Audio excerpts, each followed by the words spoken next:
On July 1st, near Mill Avenue and Southern Avenue in Tempe, Arizona, there was a rear-end collision between the victim and a female. Johnny Ferguson III, who was not involved in the crash, pulled out a black handgun and pistol whipped the guy. He pointed at him and the victim, turned around. He put his hands up, being like, "Hey, I'm not here looking for any trouble." And he pointed at him, walked up to him, and pistol whipped him. And the guy, he obviously was shocked when he got hit. He went to his car, went to the nearest Circle K, and it was just around the corner. Obviously, he did some traffic violations, but he was to the point where he was like he wanted to have this guy not follow him, and he wants to go to a nearby spot where there's people present. Ferguson told police that the female driver was his sister and wanted to defend her, believing the victim was angry and reaching for a gun. There was no point in that video where he ever got to reach a gun, or was he that mad?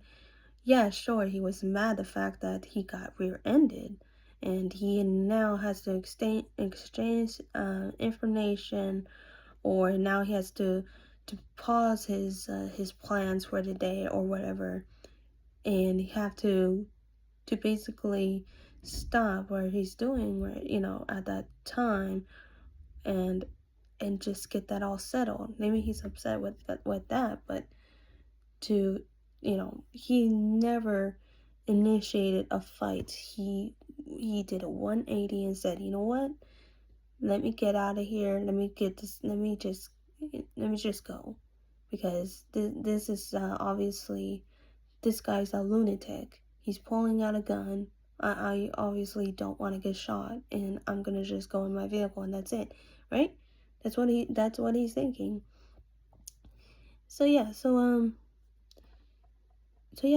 it's so crazy that this guy said that. But okay, so yeah, like I said, after the victim got pistol whipped, he fled to the Circle K to call the police and try to get himself surrounded by people. The victim grabbed a wet floor sign to shield himself, while the suspect Ferguson, remained outside trying to start a fight before eventually fleeing. So yeah, you heard that right. The guy who pointed the gun, obviously, that pistol whipped him. Now he followed him, in the Circle K. Yeah, that's a guy that you want this guy to be behind bars. I mean, you say that he's a threat because you thought he pulled out a gun, but at the same time you pistol whipped him. He fled. He went to nearby the Circle K. You would have think, or I would have thought, be like, this guy, I mean, he obviously is not a threat to me no more. Well, why not just follow him in the Circle K and try to start a fight? No, does not make any sense at all.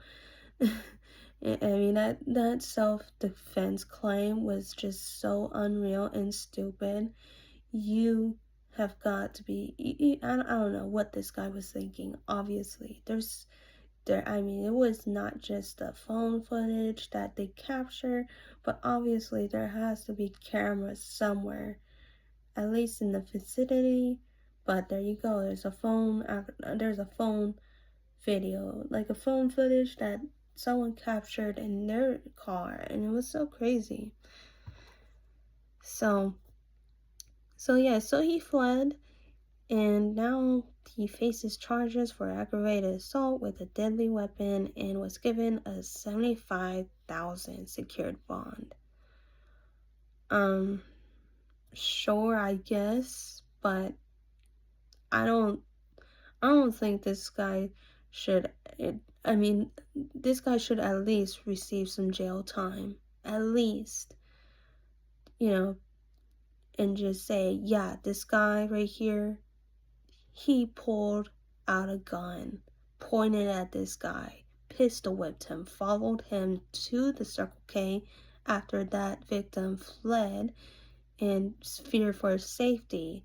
And then this guy decided to wanting to start another fight with this guy, the same victim that was, that fled because he was scared and that he didn't know what was going to happen next. That was the thing. And then you end up fleeing from the scene, which you have thrown out a self-defense claim. I mean, from the beginning, no one just points a gun and then you end up seeing them walk away. If the guy really wanted to actually shoot you, he will. It's not it I mean, there's no question about it. And it's so crazy. Why would he do something like this? Like, for the fact, it's crazy. But let me see what you guys think. I'll see you guys in the next video. All right, peace.